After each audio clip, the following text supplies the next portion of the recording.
In your opinion, Riv, do you think that Trevor Lawrence is going to turn around the Jacksonville Jaguars franchise?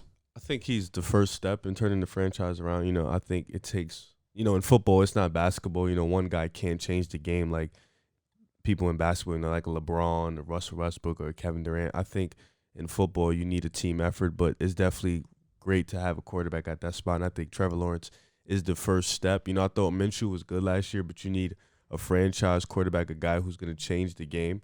So I think it starts with them. They have a lot of cap. They have young talent, DJ Chark Jr. On defense. They have Josh Allen, Laviska Shenault. So they have guys out there that can produce. They have a new coach, Urban Myers. I think that's going to be great for them. He's going to come in and change the culture and definitely build the foundation there.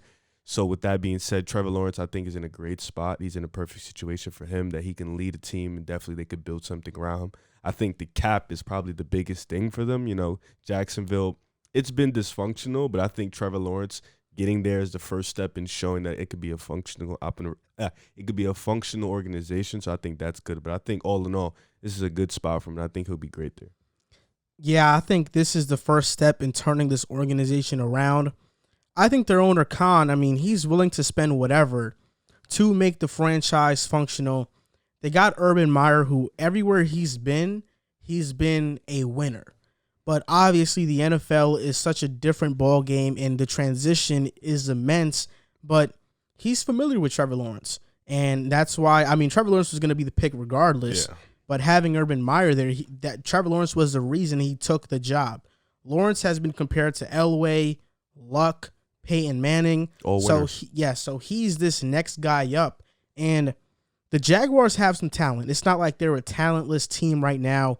On offense, they have Laviska Shenault, DJ Chark, Marvin Jones Jr., James Robinson. They drafted Travis Etienne with the 25th overall pick. So their running back duo of Etienne and James Robinson is going to be really good. You can use James Robinson in early down situations and use Travis Etienne as like a third down running back.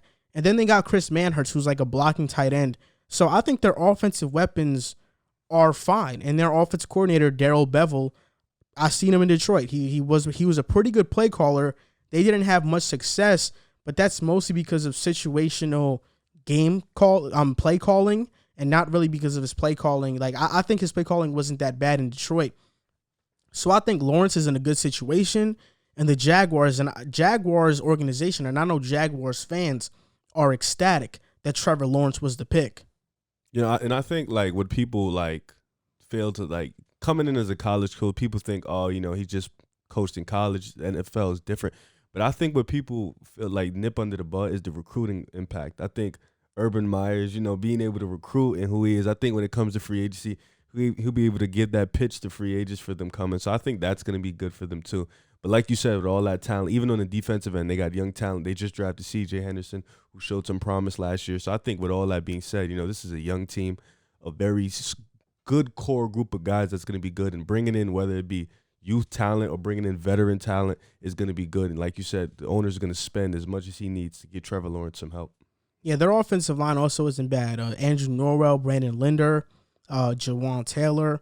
Like, those are some solid guys on the offensive line. Cam Robinson, A.J. Cann. So I think the Jaguars are in a good situation.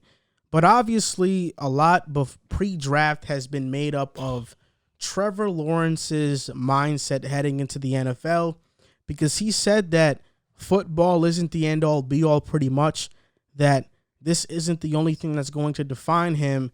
And a lot of people took that as he's not all about the game because he doesn't have this massive chip on his shoulder. Do you view that as a downside?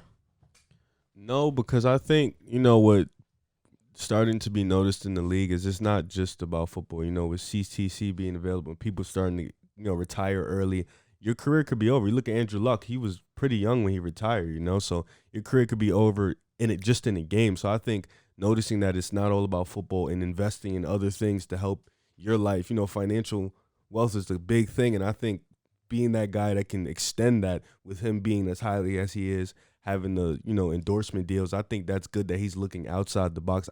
He went to Clemson. He didn't lose in the regular season. He's a winner. So I'm never going to downplay his winning. I know he's all about winning. He wants to bring a championship to Jacksonville. But I think his comments went a little, like, people took it a different way. And he's, like, just thinking outside the box. You know, there is life after football. You know, there is a career after football. So I think he was just thinking outside the box. Yeah, I think so too. In an interview with Sports Illustrated, Trevor Lawrence talked about how, you know, his goal in life in general is to be a good husband, a good father, things like that, a good family man. But in terms of football, the biggest goal for him is to win a Super Bowl. So his mind is in the right place, but he also understands, like, you know, I'm not the only person that can make this successful. In the NFL, especially in the football, it's a team game. You need the right coaches, the right talent, the right protection, the right receivers. You need everything in order for you to really succeed at a high level. So that's why he's not trying to say that, you know, football is the end all be all for him. Like, there's more outside of life. And I think a lot of people got to try to take on that mindset, because there's more to us as people outside of our professions. And I think he's very mature in saying that. But I think what's going for Trevor Lawrence and the Jaguars that nobody mentions is that the AFC South is not a tough division. The Titans are going to take a drop off because they lost Jonnu Smith and Corey Davis and Arthur Smith. Their defense is not that good. The Texans, they're dysfunctional. And the only team they have to catch up with is the Colts. And the Colts, while they have a great roster, we're not sure if Carson Wentz is going to be the Carson Wentz of old and really come back. So the Jaguars are in a division that doesn't really seem to be that difficult. Yeah, I agree. I think, you know, with the Colts being as talented as they are, they still have a quarterback issue. You know, they have to see if Wentz is back. Like you said, the Titans are going to have a drop off. You know, they still have Ryan Tannehill, they still have Derrick Henry, AJ Brown, but that defense was horrible. I don't think they've done anything to really fix the defense so far. So that's good. And then the Texans are the Texans. You know, we don't know the Deshaun situation at this moment. Their team, they made some improvements, but we don't know if he's going to play or not. And the AFC in general, you know, Miami's getting better. You know, the Patriots just got back. They retooled, reloaded. So it's going to be a tough conference in general. AFC's getting better.